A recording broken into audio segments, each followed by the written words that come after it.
además de que, como comentaba con Emerson, fue un día así de malas suertes con las plataformas. Se supone que hoy tenemos historiografía y hoy vamos a abordar la sesión de hoy y la próxima. Deberían ser más, pero bueno, no hay tiempo. A lo que es el primer gran historiógrafo que tuvo Nuevo León allá por el siglo XIX, y que es el famoso sabio médico por ahí, famoso no por la historiografía, digo, hay que ser honestos, ¿verdad? Doctor José Eleuterio González, de esos jaliscienses que llegaron para cambiar Monterrey y su entorno. El otro sería Bernardo Reyes, ¿no?, que además nos dejó un producto biológico muy, muy trascendente, como lo fue Alfonso Reyes, cuya estatua, junto con el unicornio, pues siempre nos daban la bienvenida, ¿no?, cuando íbamos a pie a la clase, y que ahora ya nos hemos brincado esos dos íconos que siempre nos recibían de buena manera, ¿no? Bueno, ya estoy cayendo en la poesía y pues no se trata de eso. Muy bien, entonces vamos a hacer así un repaso súper rápido. Yo he abordado este tema de uno de mis trabajos de investigación pendientes, es sobre los biógrafos del doctor Gonzalitos, también se llamaba Gonzalitos, como la avenida. Y pues ahí tengo ya cosas publicadas, ahí las pueden ver en la nube, por ahí, sobre todo en ciencia, en la revista de la universidad, Ciencia, y bueno, no me acuerdo cómo se llama, Ciencia, quién sabe qué más. Y ahí pueden ver algún avance de mi proyecto. Y bueno, Gonzalitos es un personaje muy diverso, es como, tiene muchos perfiles de dónde pescarse uno. No basta nada más advertir eso, o sea, es un tipo que tuvo mucho que ver desde el punto de vista, vamos a ver, hablemos de academicismo nada más, ¿no?, que tuvo mucho que ver con las ciencias médicas, la salud, la higiene, pero sobre todo él amaba mucho, él amaba dos cosas importantes: la historia y la medicina, o la medicina y la historia. Entonces también fue un portento en la historia, escrita de acuerdo a la época en la que él vivió, ¿sí? Y además, le gustaba la traducción, le gustaban las lenguas indígenas, la herbolaria. Fue el primero en establecer una farmacopea a nivel regional, conocedor de todas las plantas, las hierbas y todo ese tipo de cosas, la herbolaria. Entonces es un personaje que no nos lo acabamos, ¿verdad? También traducía, entonces ahí los traductores tendrían cosas que decir. Y bueno, navega en muchos ámbitos, ¿no? Lo cierto es, dentro de su biografía, no vamos a decir si la esposa lo traicionó o no lo traicionó. Acuérdense que él se casó con la hija de Joaquín Arredondo, Carmen Arredondo, y pues bueno, no le fue bien el matrimonio, pero pues eso que nos interesa ahorita, ¿no? Pero hay historiadores que se la pasan hablando de que le puso el cuerno, que quién sabe qué, que quién sabe qué más. Bueno, tampoco sus preferencias metodológicas, ¿verdad? Lo importante es que fue una persona que siempre dijo que la política no le gustaba, casi le causaba vómito, pánico. Sin embargo, fue un tipo que fue 3 veces gobernador, 2 sustitutos y una constitucional. De hecho, cuando él fue gobernador constitucional, hubo elecciones directas y le puso una paliza a su segundo contendiente. Fue también magistrado, por ahí le tocó echarse un rollo sobre la pena de muerte con Agapito Treviño y quién sabe qué más. Y fue también perpetuamente el encargado del Consejo de Salubridad, lo que hoy sería la Secretaría de Salud estatal, y además uno de los organizadores más entusiastas del Colegio Civil, ¿verdad?, del cual fue director hasta su muerte, de la Escuela de Medicina también, que de hecho eran dos, para él eran dos cosas, el hospital escuela, ¿no? La escuela y el hospital como un ente conjugado, ¿no? Junto. Y luego por ahí, todo lo que deviene de todo eso, ¿no? Entonces, de eso se desprende la actual Escuela de Medicina y el Hospital Civil, que lleva su nombre, que hoy es universitario, por cierto, desde los años 50, con la época de Rangel Frías. Y bueno, ustedes saben los beneficios que ha tenido este nosocomio a nivel no local, sino del norte del país, es la trayectoria académica que hay. Bueno, eso es lo que habla de un hombre, de una persona, ¿no? La herencia, el legado que deja, ¿no? Pero bueno, eso tuvo que ver por su vida política. Entonces, esto lo traigo a colación por lo que comentábamos hace mucho, creo que fue con, no sé si con Arnoldo por ahí, me acuerdo que también estaba Emerson en esa polémica, de cómo los historiadores que han trascendido, que han llegado lejos, que siguen subsistiendo en la memoria académica, no colectiva, es otro rollo, es gente que tuvo que haberse involucrado en la política porque les gustaba o porque no les quedaba de otra. En el caso de Gonzalitos, creo que queda claro que no está muy convencido que la política sea el camino ideal para un ser humano, pero él cree que es el único o la única vía para poder echar a andar sus proyectos. En este caso, el Consejo de Salubridad, del cual iba a derivar la Escuela de Medicina y el hospital. Entonces, un tipo visionario, hasta ahí, yo sé que estoy siendo súper rápido, él vivió la primera mitad del 19, él llega en los años 30 del 19, cuando hay por ahí una epidemia muy fuerte, él casi no participa, eso luego sus biógrafos quieren involucrarlo ahí, él hace una referencia histórica, pero él está muy chavito, es un veinteañero, ¿no? Y además era un médico, todavía no se titulaba, era un médico que había estudiado en San Luis, pero era todavía un médico empírico, así que por ahí no les inventen cosas, pero eso no le quita trascendencia. Bueno, por ahí había preparado así cosas rapidísimas, entonces Gonzalitos es un personaje que los que estudiamos historia o humanidades, tenemos que saber qué onda con él, ¿verdad? ¿Quién es? ¿Qué hizo? Y no para fines de esta materia, sino para fines de nuestra vida académica. En mi generación no éramos muy dados a que estos autores, pues no, como no eran portadores de materialismo histórico, pues no había que leerlos, ¿no? Lo cual fue lo peor que pudo haber pasado, por no decir más feo, a esas generaciones. Y es un personaje que hay que leer, que hay que considerar. Insisto, tiene mucha producción, pero vamos a quedarnos con la historia y vamos a hacer, como se dice en el lenguaje histórico, tabla rasa, ¿no? Vamos a obviar todo lo otro que hay por ahí de él, ¿verdad? Aquí está lo que les comentaba, las diversas facetas que él tiene, un tipo humanista, es liberal, pero también es guadalupano, es masón, pero también está a favor del mundo laico y del poder de la iglesia. Es guadalupano, pero él es un ferviente crítico, no sé si ya lo van a ver por ahí, de España y de todo lo que es el mundo medieval, y por ahí él habla pestes de lo que él llama para él sí es una época de ¿cómo se llama?, de oscurantismo, sobre todo por la forma como se practicó la medicina. Acuérdense que ya a finales del medievo había sociedades como la India, como China, que hoy todavía, en el caso de China habría que ver, estaban más avanzados en la medicina. Y bueno, el COVID no lo están atacando en Estados Unidos ni en México, ¿verdad?, sino en lugares de por allá. Bueno, él es un ferviente coleccionista de información, de documentos, de textos, y podemos decirlo que él es el patriarca, ¿no?, de lo que es la historiografía del septentrión. Aquí aparecen por ahí uno de los mapas que está en el archivo del Estado, que es el Nuevo León del 19. Si se fijan, todavía no tienen salida, es antes de Reyes o antes de que Reyes fuera Reyes, ¿no?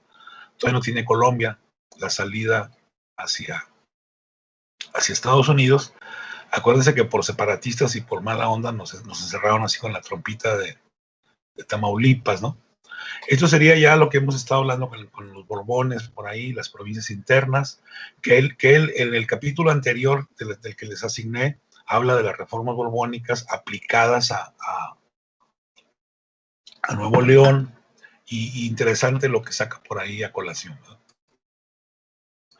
Esto, si del 1 al 3, del 1 al 4, ¿cuáles son los textos fundamentales de historia? Él tiene un montón de artículos, tiene un montón de ensayos, yo ya los chequé todos, ya los leí todos, pero realmente lo que tenemos que leer como historiadores es lo que está en la pantalla, ¿sí? Este es el que, de este no voy a comentar porque lo vamos a ver a continuación. Este es muy interesante porque este lo escribe él, algunos apuntes estadísticos, cuando es gobernador allá por el 72, 1872. Y muy interesante su discurso cuando dice que cómo va a gobernar un estado que no sabe ni qué onda, ni cómo está, ni cuántos ríos tiene, ni qué extensión tiene, ni cuántas montañas tiene. Entonces, eso lo lleva a él a hacer su libro de geografía, un libro que la verdad está muy bien hecho, muy bien, que uno le podría quitar la fecha y pasaría como un libro del 1990 por ahí, ¿no? Es interesante la geografía. Acuérdense que la geografía es la hermana o la prima de la historia. Entonces, si la historia estudia el tiempo, la geografía estudia el espacio. Y espacio y tiempo son los dos elementos de la vida, ¿no? Apuntes para la historia, bueno, él trabaja mucho lo del obispado, él tuvo mucha relación con los clérigos, a pesar de que era anti-iglesia, ¿no? Y tiene trabajos interesantes sobre el primer obispado, sobre todos los frailes, los obispos, etcétera. Y bueno, estas elecciones orales es una ampliación de colección de noticias. Él, acuérdense que tiene un problema de vista, entonces dice que alguna vez se fue en un carro, una diligencia a la Ciudad de México, eran como 25 días, no sé cuánto, y ahí les fue platicando a sus acompañantes la historia de Nuevo León, y por eso dice que luego juntó lo que les dijo y por eso le puso lecciones orales. Y eso me hace que es puro cuento, pero bueno, les platico el chisme como lo dice el propio Gonzalito, ¿no? Entonces, a raíz de ese viaje, de todo lo que platicó y ni sabe qué más, luego lo juntó y lo publicó. Bueno, ya se me fue por ahí la imagen, no sé. Sí se estaban viendo las imágenes, ¿verdad? Sí. Pues a mí aquí ya se me quitaron, déjenme ver qué onda. Bueno, ahí se están viendo. Sí, ahora sí. Bueno, entonces les decía, el 1 y el 4 casi lo mismo, y el 3, o sea, hay gente que en el 4 juntó el 1 y el 3 y lo mejoró y lo actualizó. Entonces, por eso, con que se chuten estos 3, ya pueden decir que son conocedores de la historiografía del noreste, del septentrión, o como le llamaba Gonzalitos, del seno mexicano, y ya, el 4 es un resumen ampliado de todo esto, ¿no? Pero bueno, los 4, hasta donde, bueno, el 2 no estoy muy seguro, todos están en DGB y están en la nube de la universidad. Por ahí, esta charla la di hace rato en el MUNE, un evento que me invitaron a hablar de archivos, y bueno, ahí hablo un poco de quiénes hablaban de Gonzalitos, el padre Tapia, es el segundo gran biógrafo de Gonzalitos, primer gran biógrafo en el siglo XX, tuvo uno en el XIX, que es una biografía que no se ha superado todavía. Y bueno, ahí da vamos nada más a leer esto, lo señala como el primer historiador moderno del septentrión, al tener como base la consulta, fíjense bien, y estudio de archivos eclesiásticos y civiles. Eso ya guárdenlo, grábenlo, porque es importante que no era un tipo que inventaba, así como ya saben quiénes, ¿verdad? Que lo que no está en el documento yo se los invento y se los imagino, ¿no? Dice, ya para rematar, el padre Tapia dice, debe ser considerado el verdadero maestro de nuestra historia regional, ¿no? Entonces, para que vean que, aunque el padre Tapia no es historiador profesional, es un un gran colaborador y una persona que tiene textos muy valiosos sobre historia de Nuevo León. Entonces, por ahí, el que sí fue cronista y además fue de los primeros que estudiaron en el Colegio de México, ya por los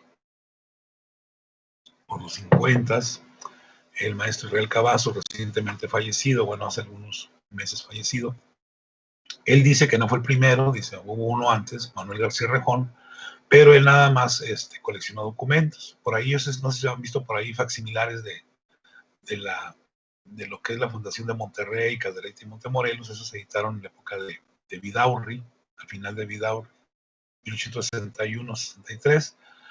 Tuvo una revista, pero realmente Gonzalito, fíjense bien lo que dice el maestro Israel Cavazos, es el que sistematiza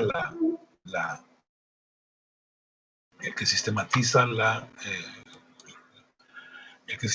la información, dice el doctor, el maestro Cavazos, con criterios historicistas, ¿no? Y insiste, esto es importante que lo anoten, que les quede claro: archivos oficiales, eclesiásticos, municipales y particulares. Era como el tipo tenía, por ahí se ha dicho que era un pobrecito y que no cobraba, es falso, de toda falsedad. Él era clase media, alta, hijo por ahí de riquillos.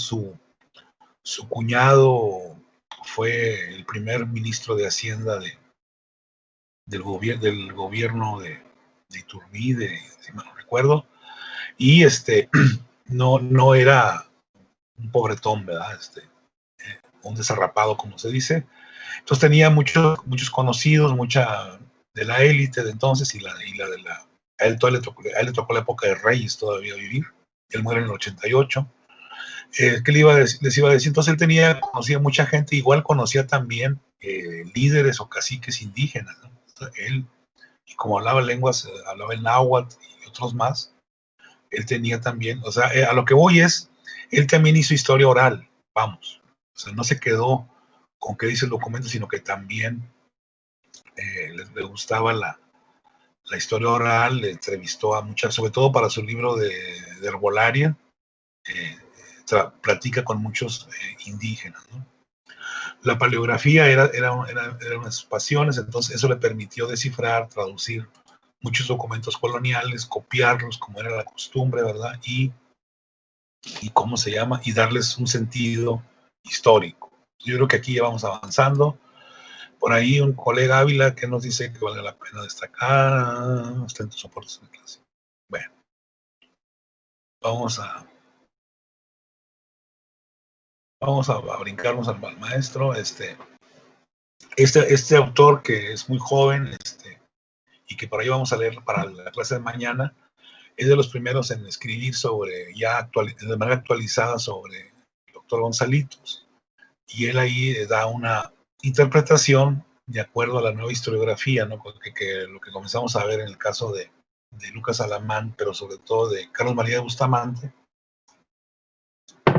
Y ahí dice, vamos nomás a leer esta: poseedor de un método innovador para el rescate de la experiencia novohispana de Nuevo León como parte de las antiguas provincias internas de Oriente, se destaca, fíjense bien, la metodología, la teoría y el modelo liberal de la ciencia, resultado entre otras cosas de su formación de médico. O sea, hay que decir acá que don Edgar Iván a fuerza lo quiere colocar como positivista, lo cual pues, está bien, ¿verdad? Pero quién sabe si aguante ya un análisis más profundo de si don Eleuterio era positivista como fue la mayoría ya de su generación, ¿verdad?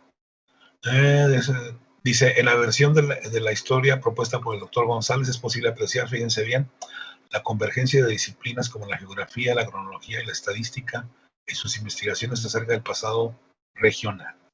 Eso es importante que lo tomen en cuenta, que lo valoren a la hora de analizar los contenidos históricos del doctor Gonzalitos. Conjugar elementos de diversas disciplinas le permitieron al doctor González practicar, fíjense bien, una historia de tipo erudito. Era un señor sabio, sabía un chorro de cosas, un montón de conocimientos. Y esto es importante, que ya para seguir apuntando por ahí, él concibe al documento como el elemento primordial para llegar a la verdad histórica y darle al ejercicio historiográfico, fíjense bien, lo rimbombante, un carácter científico. Entonces estamos ante la presencia de un historiador ya moderno, ya no es premoderno, sino es moderno, que además sí usa la historia para enjuiciar, pero a él le interesa sobre todo esclarecer el espectro, ¿no? La realidad anterior a él, que es justamente la época de la independencia, pero sobre todo las reformas borbónicas. Él es, a grosso modo, pues uno de los primeros en abordar el tema de la independencia a nivel regional, y que es de lo que ustedes nos van a hablar un poquito más adelante. ¿Qué más? ¿Qué investigó? Bueno, ahí está, archivos oficiales, eclesiásticos. Él checaba archivos eclesiásticos porque se llevaba de, como dicen en el rancho, de piquete de ombligo con todos los curas y todas las autoridades eclesiásticas, y a él sí le daban chance de checar los archivos eclesiásticos, que ahora se pueden checar hasta donde sé, pero estoy hablando de hace 3, 4 años, no crean que siempre estuvieron al público. Municipales y en menor escala particulares, ¿no? Él no checó el AGN pues creo que todavía no existía como tal, aunque a la maña le había dado ahí algunos toques al Archivo General de la Nación, pero realmente no estaba tras la mano ni tuvo chance él de ir, ¿verdad? Él de Monterrey creo que nada más sale 2 veces y es para curarse los ojos. Utiliza folletos editados en la segunda mitad del 19, eso es lo que ya les mencioné, los facsimilares que andan por ahí. Luego hay gente que cree que es la fundación, la acta de fundación de Monterrey, ¿no? Es un facsimilar. Ahí están los archivos ya, no solamente de Nuevo León, sino también regionales, por ahí, sobre todo en la región citrícola, ¿no? Anduvo mucho por allá hurgando. ¿Qué tipo de documentos? Actas del ayuntamiento, la lista de gobernadores, las noticias, los informes, y esto que vimos por acá cuando los Borbones, miren, los informes de los visitadores. Acuérdense que se les ponía, les paraba de punta el pelo a todas las élites cuando venían acá a checar por órdenes ya de Carlos III, Carlos IV, y él tiene por ahí trabajos muy interesantes, que casi los calca, ¿no? Los copia, y ahí ve uno, pues entonces, cuál es la actividad económica, la geografía, las actividades, y quiénes eran los propietarios más importantes, etc., etc. Entonces, es lo que él checa. También checa testamentos, ¿no? Esa señora, acuérdense que es muy importante en la historia de Nuevo León, Leonor Gómez de Castro. Ella deja una herencia, un legado, para que se mantenga un colegio de educación superior, que sería como una especie de prepa, secundaria y prepa, ¿no? Y ahí estudia nada más ni nada menos, acuérdense quién, el padre Mier y este señor acá de Saltillo, bueno, ahorita me acuerdo cómo se llama, Ramos Arizpe, ¿no? Ya los otros documentos que checan, ¿no? Informes de misiones, cédulas reales, actas de los juzgados civiles, es más o menos los documentos que él checa. Tiene también, como les decía, una revista que es muy importante. Creo que nada más tenemos 2 acá en la Uni, en Austin, Texas. En Austin están la colección completa, la revista Nuevo León y Coahuila, donde ahí vemos los primeros chispazos del doctor Gonzalitos, y que aparecieron en esta revista. Fue una revista bien cortita, miren, 63-64, creo que nada más se produjeron 4 números, que es la etapa final de Vidaurre, ¿no? Y que él pues quiere con esa revista pues reivindicar el pasado y él mismo como gente del norte, ¿no? Pero bueno, esa revista habría que checarla, es una joyita quien la tenga por ahí copiada. Insisto, la colección completa nada más está en la Universidad de Texas. Bueno, ya lo que nos compete el día de hoy, la colección de noticias, pues son casi desde que nació Monterrey, ¿no? Desde la fundación. Él ahí habla de los temas, ¿no? El origen de Monterrey, sus pobladores, los primeros gobernantes, Montemayor, Zavala, la guerra contra los indios, ¿no? Las fundaciones, y pues todo esto no lo brincamos. El obispado para él Para él Nuevo León no se entiende si no se concibe la importancia que tuvo la elección del obispado en Nuevo León. Acuérdense que el obispado se disputó entre 3 ciudades, Linares, Saltillo y Monterrey era la menos idónea. Saltillo, Linares era mucho más importante que Monterrey a finales del 18 y finalmente gana Monterrey. De hecho, por eso el obispado se va a llamar el obispado de Linares, pero jamás estuvo en Linares, para que no, con perdón acá de los compañeros que son de Linares, nada más se llamaba de nombre, porque así se le bautizó, pero ya después fue el obispado de Nuevo León o de Monterrey. Entonces, esto es lo que viene en lo que no vamos a ver. Luego, la segunda parte, que es lo que nos interesa, ya viene lo que es propiamente la parte insurgente, las primeras noticias que se tienen del levantamiento del Cura Hidalgo, las alarmas, entre comillas, que se hacen acá, preparar el terreno para la llegada de los insurgentes, sobre todo Mariano Jiménez, al cual, de hecho, Gonzalito le rinde mucha pleitesía a Jiménez. Se habla acá, acuérdense que los del norte somos buenos para la traición, ¿no? El traidor de Elizondo. Esto es muy importante destacarlo a nivel incluso nacional, que ante el vacío de poder, acuérdense que estaba la discusión que si el ayuntamiento, que si no sé qué más. Acá los regiomontanos son muy prácticos, como siempre nos ha caracterizado la historia. Se hace una junta gobernadora o gubernativa que va a ser soporte, que no deja de ser ilegal, pero va a ser reconocida por el propio gobierno virreinal ante la falta de fuerzas y de elementos para cuestionarla, porque además la Junta Gobernadora pues está a favor del no cambio, ¿verdad? Está a favor todavía de que el país, y en este caso Nuevo León, siga siendo gobernada por España, o por lo que quedaba de España, ¿no? Tenemos un personaje que, insisto, es muy importante, esto para una tesis, para un proyecto muy interesante, el general Redondo, que a la larga va a ser el suegro de Gonzalitos. Un personaje de frontera. Yo creo que él y Vidaurri merecerían una atención más de otra manera, como se ha venido abordando eso de que héroe, villano y quién sabe qué más. Son dos personajes. Aún así, Vidaurri tiene más bibliografía, hay como unos 50 trabajos serios sobre Vidaurri.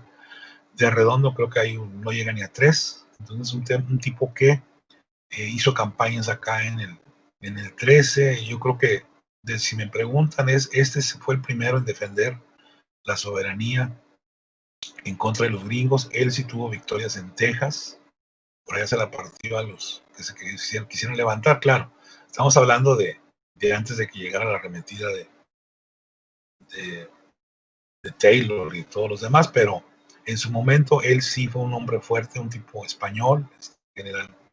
Bueno, ya me estoy yendo de la lengua y pues no, no es el caso, pero bueno, ahí les dejo de tarea a Redondo para los que les gusta la historia militar, la historia de caudillos, de caciques, una historia súper interesante.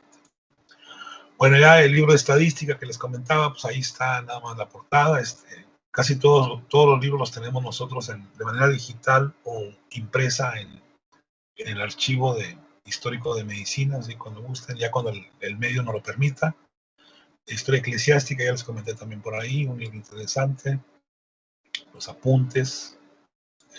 Tenemos las lecciones orales, que les digo que este es un resumen ampliado de toda su obra histórica. Quien lea ya no hay necesidad de que lea lo demás. Ese también está en ¿cómo se llama? En la red. Y bueno, en el prólogo que no leímos, es interesante ver la modestia de este hombre, ¿no? Dice: he creído hacer un servicio al Estado publicando esta obra que, aunque pequeña e incompleta, puede suplir en alguna manera la falta de una historia. Interín, hay quien la escriba, o haya quien la escriba. Fíjense la modestia del tipo, dando a entender de que pues realmente no es gran cosa lo que está haciendo, pero como no hay nada, pues vénganos, ¿verdad? Bienvenido sea. Y él siempre fue muy modesto, por lo menos en su forma de iniciar los trabajos. Él siempre decía mi librito, mi obrita, hablaba en diminutivo, ¿no? Él dice, pues bueno, o se dedica a la grilla o se dedica a hacer la historia. Dice: Se necesita un hombre que, además de ser capaz de escribirlo, o sea, que tenga sesos, ¿verdad? Que tenga capacidad, estuviera suficientemente expensado y plenamente autorizado por el gobierno para hacer un registro minucioso y completo de todos los archivos de los pueblos del Estado. Está pintando rayas, está quitando la barra, ¿no? Diciendo que, bueno, pues no tiene todo el tiempo del mundo. Acuérdense que él se levantaba a las 5 de la mañana, ya para las 7 estaba atendiendo enfermos, había una fila como de 20, 30 agentes esperándolo, y luego tenía que dar clases, y luego tenía que ir al hospital, y luego visitar enfermos, y además escribía, bueno, pues está canijo, ¿verdad? Bueno, ahí da otros elementos, ya no quiero aburrirlos más, ya son las 7:30, lo que iban a ser 10 minutos ya se convirtieron en 30. Bueno, y ya era la imagen del doctor Gonzalitos cuando fue gobernador y cuando escribió por ahí una colaboración a México a través de los siglos. Él habla sobre las congregas y sobre la lucha contra los grupos indígenas. Es un tipo que no se espanta, al contrario, él está en contra de la injusticia, la explotación, y destaca mucho la figura, los que son de Guadalupe me van a entender mejor, la figura de Barbadillo y Victoria, o Victoria, que quieran llamar, porque fue el que vino a poner orden a las famosas congregas que realmente, acuérdense que los españoles tenían derecho al trabajo indígena a cambio de que los convirtieran al cristianismo, cosa que muchos españoles no cumplieron. Entonces don Barbadillo y Victoria pues vino a ponerlos en orden, y pues como se imaginarán, no les cayó muy bien a muchos encomenderos, institución, acuérdense que luego va a perder vigencia, ¿no? De eso habla don Gonzalitos en ese trabajo que está por ahí incluido, no recuerdo ahorita qué tomo es, de México a través de los siglos. Esto ni sus biógrafos sabían, entonces no se preocupen. Bueno, yo ahí le dejaría, esta es la primera vez que hablo de Gonzalitos en menos de 20, 25 minutos, lo cual me felicito a mí mismo, como se dice. Siempre me aviento como 2 horas, con la idea de que ustedes sean los protagonistas. Entonces, hasta ahí un poco hablar de este personaje. Hay que leerlo, hay que saber quién es. Le debemos mucho, no solamente por el hospital y por la universidad. Acuérdense que él es el promotor del Colegio Civil, sino también, y el Colegio Civil no deja de ser antecedente de la universidad, así que tenemos por ahí doble deuda, y nosotros los historiadores tenemos triple deuda, ¿no? Con esto de la historiografía y la historia basada en documentos, o una historia ya propiamente, dirían los positivistas y los marxistas, una historia precientífica, ¿no? Prácticamente. Bueno, entonces ahí ya, ahora sí me callo, me censuro, vamos a ver qué nos cuenta el equipo 1 por ahí, para ver si podemos avanzar por lo menos en 2. Adelante. Sí, gracias, maestro. Pues sí, vamos a tratar de irnos un poco rápido para que pues, alcancen más equipos. Sí, Sí, pero bueno, tal vez una de las cosas o primeras cosas que creo que nos conviene comentar es como ya el panorama que, bueno, usted ya, afortunadamente ya nos lo aclaró sobre lo que o al menos lo que nos menciona el título, ¿no? El título de la obra, que es Colección de Noticias y Documentos para la Historia del Estado de Nuevo León. Ajá, exacto, exacto. Entonces, creo que esto es importante porque igual y al nosotros escuchar de, bueno, historiografía, pues podemos pensar que es una obra, bueno, similar a la que pues, ya nos habíamos estado acostumbrando a leer, las de Alamán, Bustamante, que tenían, digamos, una especie de estructura, pues, un tanto, pues, narrativa, ¿no? O tal vez un aspecto un poco más literario, en el sentido en que la manera en la que narraban la historia pues era un poco más, pues sí, de manera tal vez un poco más anecdótica, ¿no? más Eh, ahorrada. Ujú, claro.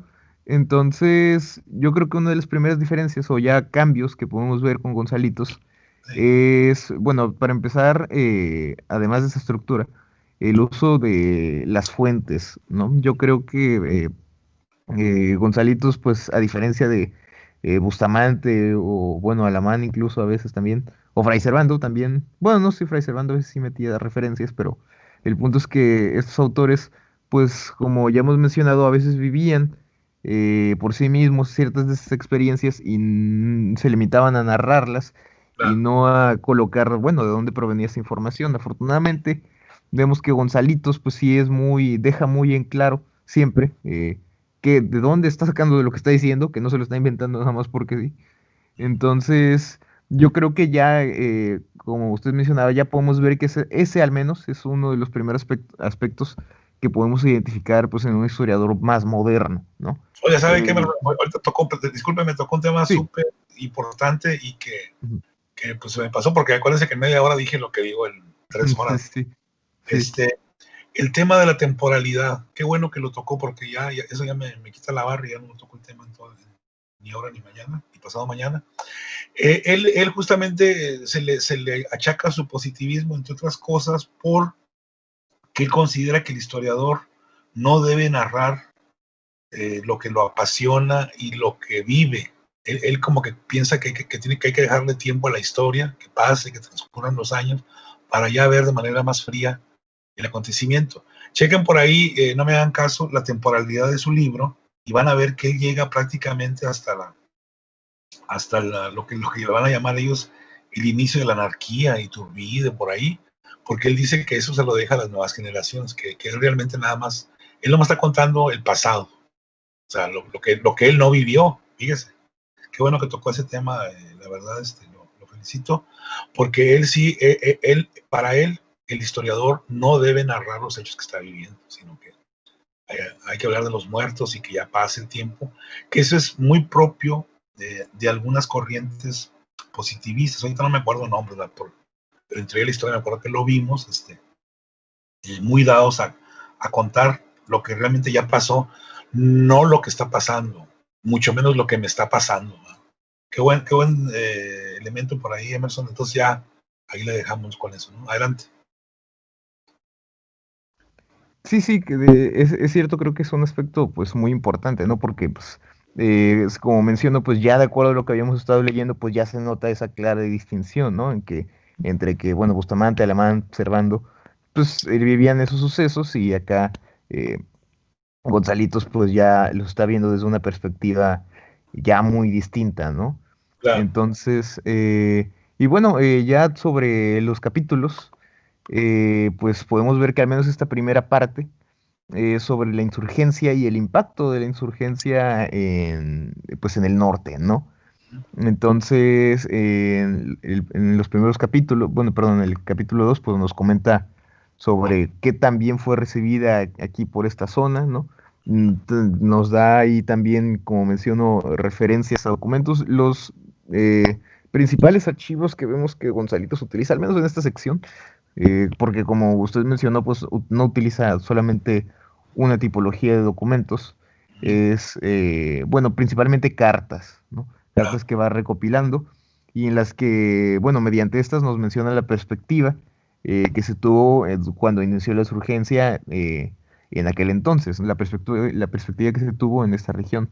Entonces, bueno, ahí pues Gonzalito nos revela mediante esas fuentes que pues fue recibida pues, de manera pues, alarmante, ¿no? Igual no, tal vez no podemos decir que mal recibida, pero sí recibida como con preocupación, ¿no? sí. Eh, Era una paranoia en general, ¿no? claro, Pero ya claro. cuando sí, adelante. Sí, digo, desde ese punto de vista, pues claro que yo creo que cualquiera estaría alarmado, ¿no? Si le informan que hay ese tipo de cosas en algún sitio, ¿no? Eh, pero bueno, sí, yo creo que ese también es un aspecto importante, el uso de las cartas en estos primeros capítulos por parte de Gonzalitos, pues para dar a entender ese sentimiento que había en aquel entonces, ¿no? Y bueno, eso también lo hace ya en el capítulo 3 que es sobre estas perspectivas, pero particularmente en Nuevo Santander, donde, bueno, también hace uso de fuentes de manera similar.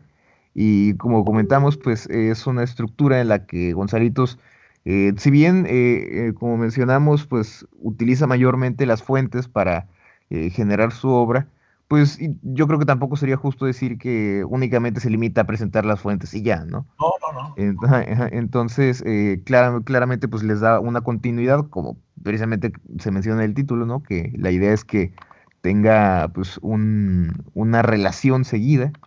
Claro. Entonces, digamos que así las va conformando y eso hace que pues, sea una obra estructurada, pero sin caer en lo narrativo o en el aspecto, pues, No, más bien literario, ¿no? Entonces, a mí personalmente, pues me agradó mucho porque creo que es muy objetivo, ¿no? A diferencia de lo que pudimos ver con Bustamante, Alamán, este, Servando, pues que bueno, yo creo que en ellos sí podíamos ver a veces, pues muy a veces, el hecho de que pues tenían cierta inclinación por alguno de los sucesos, precisamente por lo que usted nos recalca, maestro, que pues los vivían, ¿no? Entonces por lo mismo tenían una perspectiva diferente, ¿no? O una perspectiva ya con algún sesgo que provenía precisamente de su contexto. Eh, pero aquí Gonzalitos, pues ya podemos ver que no tiene ningún tipo de valoración o no hace ningún tipo de valoración o no se inclina por ninguno de los sucesos porque pues él no los vivió. Entonces simplemente pues se limita a presentar la información, obviamente dándole una continuidad y bueno, yo creo que pues la obra tampoco es tan complicada de leer, ¿no? Entonces a mí me agradó bastante en ese sentido. Oiga, y como que lo superó porque realmente su padre muere en la guerra de independencia, ¿no? El papá de Ah, González, sí, que era de la contra. Pero no, claro. pues el padre, un chavito de 3, 4 años, no, realmente eso como que no te afecta tanto, digo, te afecta en el caso de Reyes, ¿no? Que vio a su papá acribillado, ¿no? Como que eso ahí afuera del Palacio Nacional, ¿verdad? Eso sí te cala, pero Gonzalito pues estaba chavito cuando pasa eso, y además él lleva una vida muy, mm, muy conventual y no tan familiar como otros personajes, muy alejado de su casa, desde muy chico. Y además, como usted dice, pues él no vive directamente él vive las epidemias y vive la invasión norteamericana y vive el conflicto con Francia, que ahí hace muchas migas con los médicos franceses, ¿no? Pues su mero molde. Pero no, que yo creo que coincido con usted, él no se ve tan afectado él está afectado desde el punto de vista científico, ¿no? Él sí está en contra del oscurantismo, en contra de la Santa Inquisición y de todo eso, ¿no? Adelante.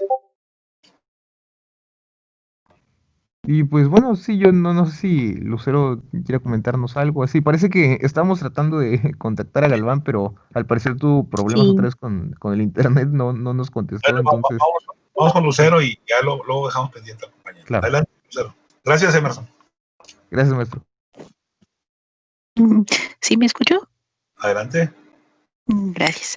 Sí, como mencionaba Emerson, lo que es el capítulo 2 sí es un poquito más extenso que el tercero y sí va mencionando una serie de cartas por parte mm, de lo que van dirigidas hacia Fernando VII, pero sí se ve en una parte del capítulo 2 que sí me gustó que lo va haciendo alusión en sí a cómo fueron llevándose los hechos de ya después de la Guerra de Independencia, pero cómo querían ya Miguel Hidalgo seguir matando gachupines, aunque no era lo más considerado de su parte, ¿verdad? Pero, pero sí como la insurgencia se vio viendo por parte del pueblo y también por parte del gobierno, sí fue más como emotivo, no sabría cómo decirlo en sí por parte de lo que fue, ¿cómo se llamaba este señor? En serio, oiga. Este, este Manuel Santamaría y también María Calleja, sí los menciona mucho en lo que es el capítulo 2, pero cómo los aborda y cómo toma no ve como un maleante completo a lo que es Hidalgo y me gustó que él no lo quiso poner tanto como una persona en desgracia o en sí que mandó a volar a México en ese entonces por parte de, Sí, para la vista del gobierno, ¿verdad? Sí. no se sube al caballo, ¿verdad? De tirarle. Ajá. Qué bueno, fíjese qué bueno que menciona ahorita, por ahí los que nos están escuchando, él usa mucho el trabajo de Carlos María de Bustamante en su trabajo y en el trabajo de Lucas Alamán, porque se ha publicado por Ajá. ahí la bibliografía. Pero qué bueno que lo señala usted, Lucero, él no se no se radicaliza, ¿no? En espantarse, al contrario, es Así muy es. importante cuando habla de, cuando llega, sobre todo, señor, ¿cómo se llama? Cuando llegan los insurgentes acá, ¿no? Es Mariano Jiménez, cuando llegan acá, es importante, por ahí no sé si usted lo leyó por otro compañero, para ver cómo lo reciben las élites, ¿no? Adelante. Sí, y no se asusta, ¿verdad? Es como que muy open mind para ese entonces, pero sí lo ve como solamente que con las cartas que menciona viva el rey de los cielos y viva Fernando VII, rey de España, y como mencionan muchos, pero me acordé que en la conferencia pasada que nos había hecho ver que menciona también la ponente, no me acuerdo qué ponente era porque vimos dos mujeres y ya se me olvidó, pero Dice la mencionó doctora, que ¿qué sí, dijo? no me acuerdo. ¿Qué dice que dijo? Sí, lo que mencionó que Hidalgo nunca dijo viva el rey de los cielos, viva Fernando VII, rey de España o así. No, es que le digo, es que si alguien dice y lo escribe y lo cita, no se toma la precaución por eso ha sido muy criticado Carlos María de Bustamante, fue el que dijo que los españoles veneraban a una virgen y los criollos a otra, Ajá. y pues y la gente se lo cree y lo apuntas, y pues acá don Gonzalitos, pues también, a veces también pues va con la finta, ¿no? Ajá. Muy bien, adelante. Sí, pero también él no lo aborda como que lo haya dicho Hidalgo, sino tanto como solamente una respuesta hacia lo que también menciona Manuel de Santa María y también como Manuel de Santa María sí se espanta con lo que escuchó por parte de las cartas de Hidalgo y en sí también como la patria sí fue viéndose más después de este suceso, pero también con lo que se aborda en el capítulo 3 de lo que es el nuevo Santander que menciona, sí se ve como que ya el sustento de esas cartas. En el capítulo 2 no se ve tanto, pero sí va abordando más como, ¿cómo decir? Una reflexión hacia lo que sí hacía mm, esta persona. Batallé un poquito para leer las últimas páginas del capítulo 3 porque sí estaban un poquito borrosas, estoy medio ciega, pero y discúlpeme por eso, fueron 2 páginas nada más, 2 páginas, discúlpeme, pero, pero sí logré comprenderlo, pero sí va mencionando ya, como le menciona, a don Manuel de Santa María y cómo esas cartas son el sustento de la investigación de algunos de ellos para que pueda verse ya más una era natural en cuestión de lo que fueron espíritus y ya ve cómo la revolución se vería concluida pronto, ¿verdad? Después de eso. Pero sí me gustó cómo lo aborda y cómo no cae en tecnicismos de que esa persona era así o en sí solamente tiene un bando y no se rige por uno. Como le mencionaba en la clase pasada, que no es un historiador así que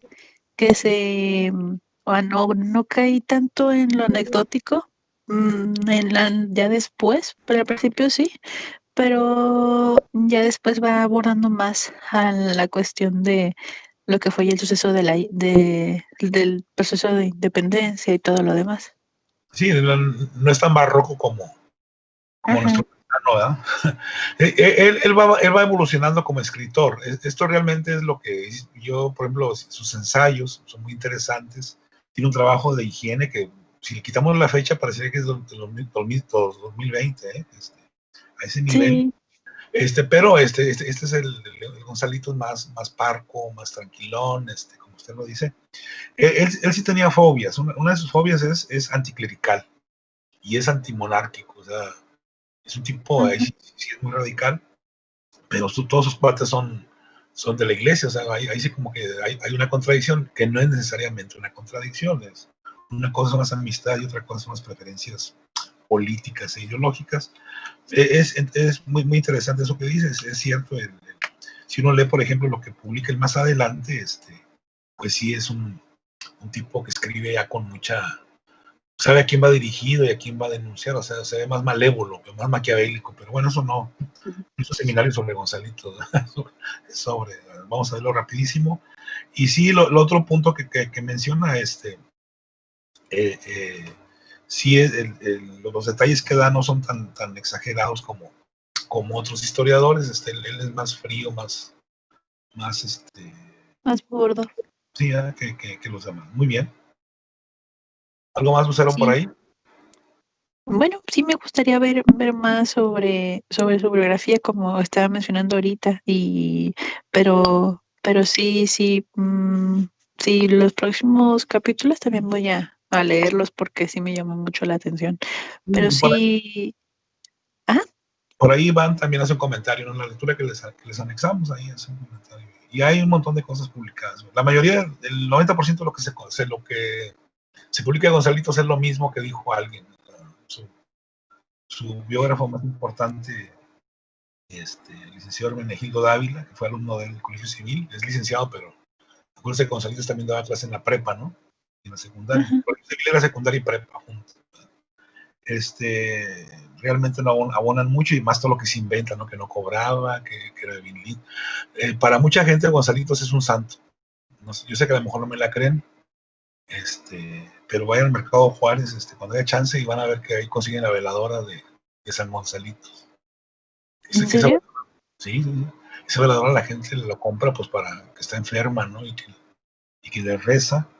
Y dicen que también los estudiantes de medicina, antes de presentar el examen, ¿verdad? Quién sabe si sea cierto. Lo que sí es que para mucha gente es un santito.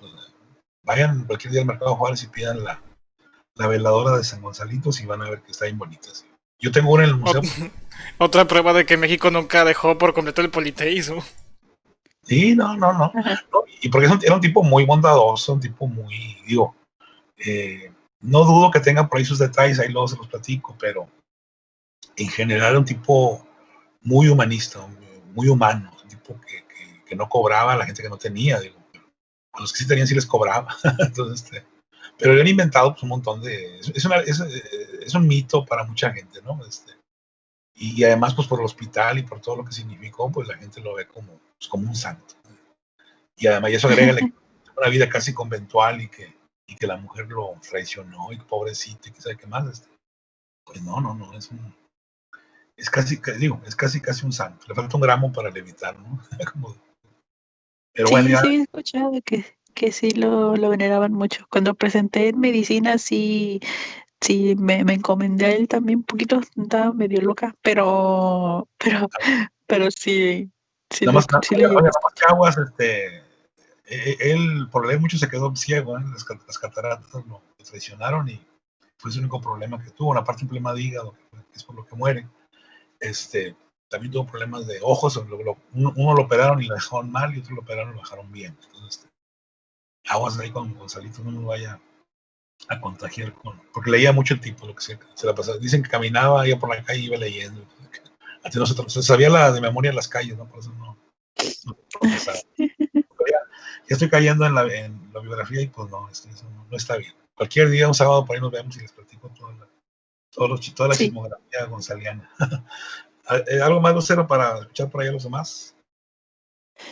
Pues no, sí está muy completo lo que menciona él, pero sí me gustó mucho cómo aborda todo en cuestión de no como le comento, no ser tan anecdótico y sí emplear más un análisis por parte de las cartas y todo lo que se vio procesando después del proceso de independencia, pero sí me gustó.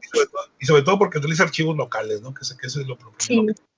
Que no es el primero, como les dije, pero es el primero en darle un sentido histórico.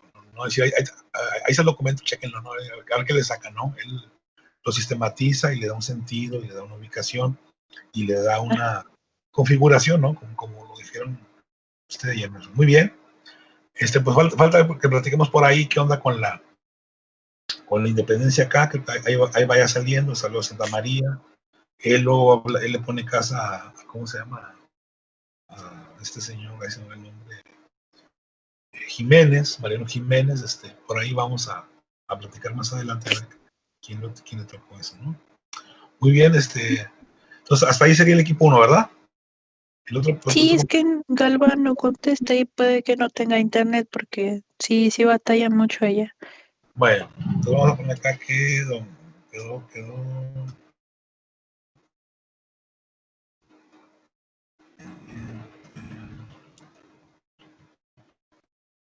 Es que nos comentó que los de Easy fueron a su casa y no hicieron nada de trabajo y los técnicos no le arreglaron el internet. Oiga, lleva varios días.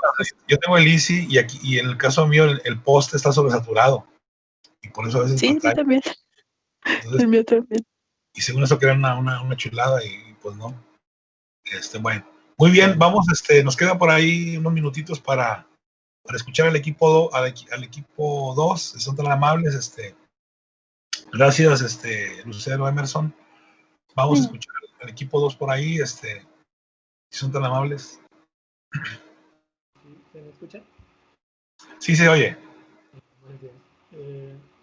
El equipo 2 va a tratar específicamente los capítulos 4 y 5 de la segunda parte de la colección de noticias y documentos para la historia del Estado de Nuevo León. Sí, sí. Aquí estoy, yo también pensaba lo que mencionó hace rato Emerson, de que cómo Gonzalito escribe de manera que crea como una secuencia, una relación que hace que tenga sentido y sea más fácil la comprensión de los sucesos sin abandonar la objetividad. Sí. Y bueno, en el capítulo 4 se habla de las alarmas que se tienen en las provincias y en los estados del norte. Aquí, por ejemplo, el gobernador de Monterrey, Santa María, luego de la tranquilidad que se tenía momentáneamente en estos territorios, de que ya la revolución iba a concluir, él se va a otras provincias, dejando encargado al comandante Juan Ignacio Ramón. En lo que él está ausente, llega de Saltillo un oficio por parte del gobernador de esta región, que era José Antonio Cordero, que los insurgentes habían atacado la ciudad de San Luis Potosí. Ya venían cerca, ¿no? Ya se iban acercando. Sí, exactamente, sí, pues ya estaba aquí abajito. Y empiezan a resurgir estas alarmas que se tenían con anterioridad en estas regiones y se empiezan a preparar.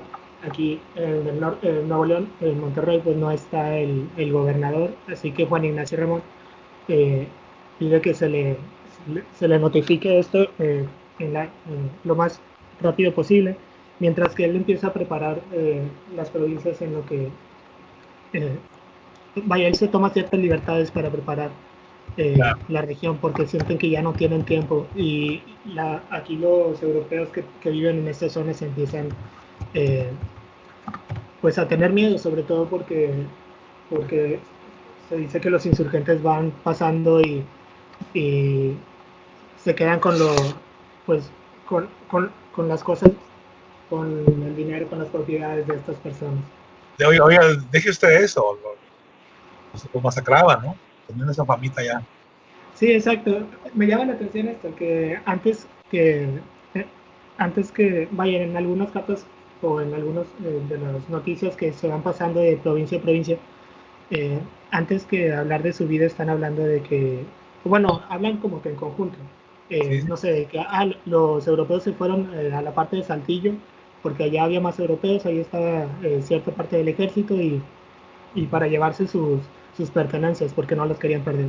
O sea, la importancia también que tenían de estas zonas. Y bueno, también aquí se pide ayuda a la iglesia y está esta idea de la defensa de rey, patria y religión. Y bueno, aquí se pide más que nada dinero, un apoyo económico y una palabra de motivación en contra de este movimiento. Tratar de darle valor a las personas que se van a quedar a la lucha inminente que ya parecía llegar. Y, a defender la plaza, ¿no? Sí, exactamente.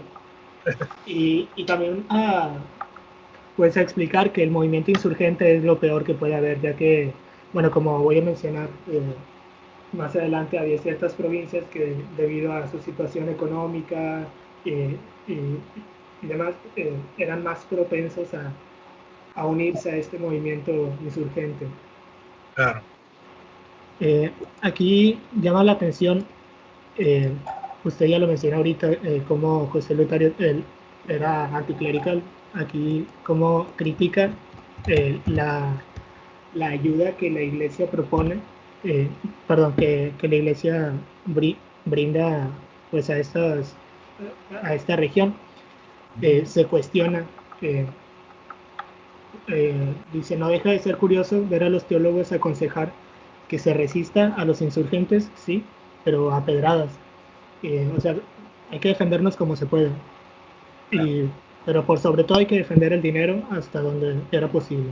O sea, ¿dónde estaba la prioridad de la iglesia en estos momentos?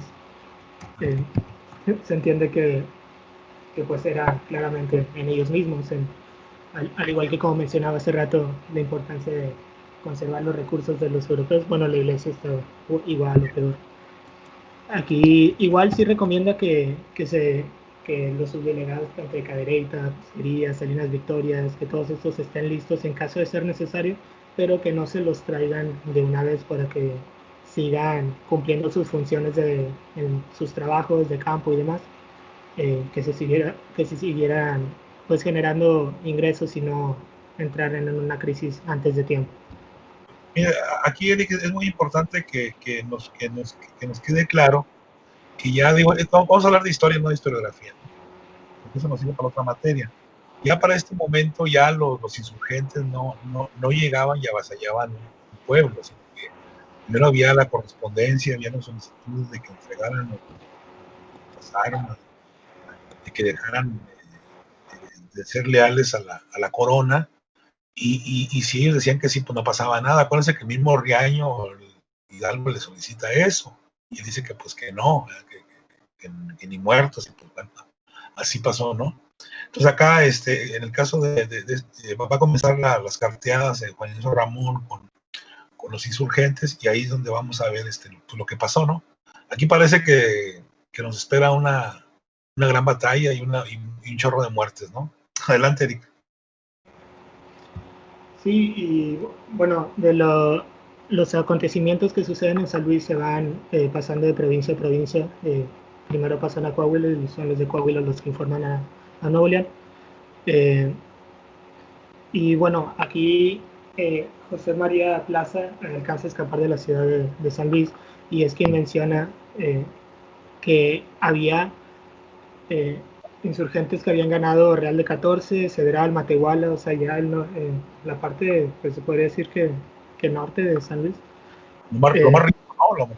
Había mucho dinero en esas así regiones. Es, y con una gran cantidad de personas. Él menciona 22,000 personas al mando de Iriarte y del coronel Canal, y que iban a su paso haciendo atrocidades pues con las mujeres, causando robos, asesinando.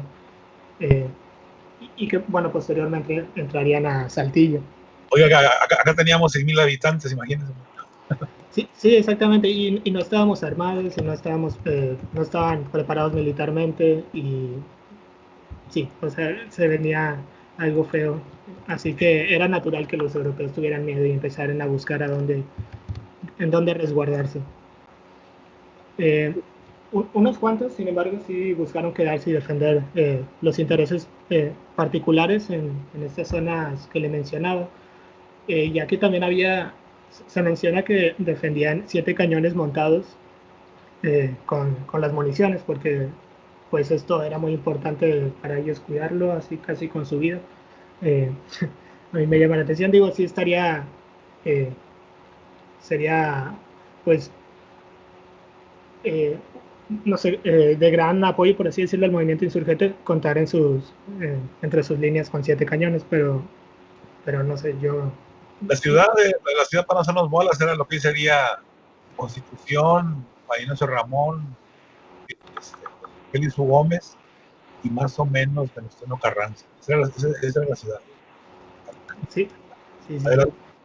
Y lo que me llama la atención, que se puede notar gracias a que muchas de estas noticias se informan a través de cartas de las que podemos darnos cuenta de cómo pensaban algunas personas o lo que buscaban hacer percibir, era que se tenía un gran respeto hacia los gobernadores y hacia el virrey. Eh, Siempre se les hablaba con mucho respeto y aun y cuando sus vidas corrían peligro, intentaban dar a entender que seguían pensando primero en los, sí, en estas personas, en los gobernadores y en sus bienes. Mucha benevolencia, ¿no? Exactamente. Y bueno, cuando ya el gobernador de Nuevo León, Santa María, es informado de todo esto, él rápidamente le pide a todas las provincias que contribuyeran con armas y bueno, también dinero para la defensa.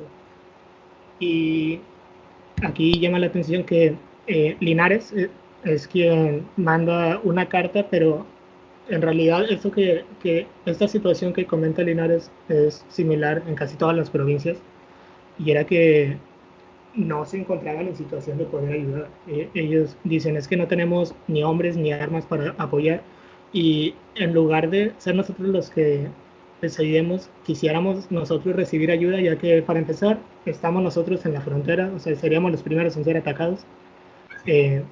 Tenemos pocos hombres, no tenemos armas. Ahorita también les tocó que estaban enfermos de gripe una gran cantidad de personas, así que pues estaban en una peor situación que la que estaba en la capital. Y ahora que Linares para esta temporada es igual o más importante que Monterrey. Bueno, esa va a ser la cantaleta, Eric, hasta la época de Porfirio Díaz, ¿verdad? No tenemos dinero, mejor manden ustedes a nosotros. Ese va a ser el discurso de todos los gobernantes regionales hasta que no los obliguen, ¿verdad? Sí, o sea, Linares es quien manda la carta, pero realmente la situación era similar en todas las regiones y era de esperarse, o sea, seguían mencionados, éramos 6,000 acá, íbamos contra 22,000, que tanto se podía ayudar, no había mucho, pero ahorita no sé si mi compañera Beren, me parece, iba a continuar con este cuarto capítulo. Sí, adelante, y ahorita vamos con don Ricardo, podemos empezar, no se preocupe Ricardo, la próxima. Adelante la compañera. Gracias, Eric. Ok. ¿Sí me escucha? Sí, adelante. Bueno, pues a pesar de las dificultades que pues casi todos los pueblos estaban teniendo, el gobernador trató de organizar tropas de provincia para pues empezar a cuidar un poco mejor el pueblo. Sí. Se dice que había esta hay una carta, pero no sé muy bien hacia quién va dirigida. Pero en esta carta se menciona que los insurgentes han tomado la ciudad de San Luis Potosí y tras haber cortado la comunicación con la capital, pues las provincias de Coahuila y Tamaulipas y también de Texas le solicitaban que pues estas impidieran el paso al cura Hidalgo y a sus partidarios, ya que pues ellas, se creía que podrían irse a Estados Unidos y pues en esta carta les solicitaba que fueran apresados en las tierras. Estados Unidos estaba muy lejos, ¿verdad? Estados Unidos no estaba a la frontera, ¿no? No, todavía no. Pero... Más allá de San Antonio Béjar, lo que es San Antonio, Texas, no había nada. Puro desierto y pura pradera. Adelante. Bueno, pues también, pues, se dice que se celebró una junta en donde se resolvió que no solo, pues, que era indispensable la reunión de tropas y armas para, pues, cuidar tanto las avenidas y puntos importantes en caso de ser atacados. El epicentro de Monterrey en aquel tiempo es donde hoy está la Benavides, el Palacio, la Plaza Hidalgo. Ese era el ombligo de la ciudad. Ahí estaba el Palacio de Gobierno, ahí estaba el Palacio Municipal, ese era nuestro zócalo, donde hoy está la Plaza Hidalgo, el Sambors, toda esa parte. Ese era el epicentro, ¿no? Adelante. Pues, bueno, después hay otra carta que dice que pues estos ya se están introduciendo por la Huasteca. Y sí, el gobernador manda una carta que pues a Calleja le había enviado tropas y le había mandado 5 tropas de 50 hombres. Y pues él se quedó realmente solo con una y él tuvo que dar su sueldo, tuvo que agarrar los censos de la caja militar del cuatrimestre y solo quedaban 4 hombres en la capital y su persona para poder custodiarla. Bueno, contra 20,000, pues ahí la llevaban, ¿verdad? Sí. También se dice que había 300 hombres auxiliares de Texas que pues emigraron y pues había escasez de gente para el cuidado de las crías, que me imagino que es el ganado y la agricultura. Y había creado varias compañías militares urbanas en la capital y solo le quedaban 2 de 80 plazas y otra de caballería en Pilón. En Cadereyta, Salinas y Pesquería solo le quedaban 4 compañías y una de Tlaxcaltecas. Y pues realmente tenía la necesidad de que pues el señor Calleja pues lo ayudara, pero pues a lo que sea. Calleja estaba muy entretenido Sí. allá con Hidalgo y compañía, ¿no? Que acuérdense que Calleja sale de San Luis, él tenía ahí su fortaleza, ¿no? Con un ejército improvisado, pues dicen, el ejército realista, ¿cuál? Eran puros paisanos, ¿verdad? Pero bueno, acuérdense que la gente luego habla nomás porque tiene autoridad para hacerlo. Muy bien. Entonces, ya se está poniendo fea la cosa, Aida, ¿no? Digo, como que se espera lo peor, ¿no? Sí, pues es que están sin nombres y ven a los insurgentes ya acercándose. Que son mala onda, además, ¿no? Que son muy mala onda. Sí.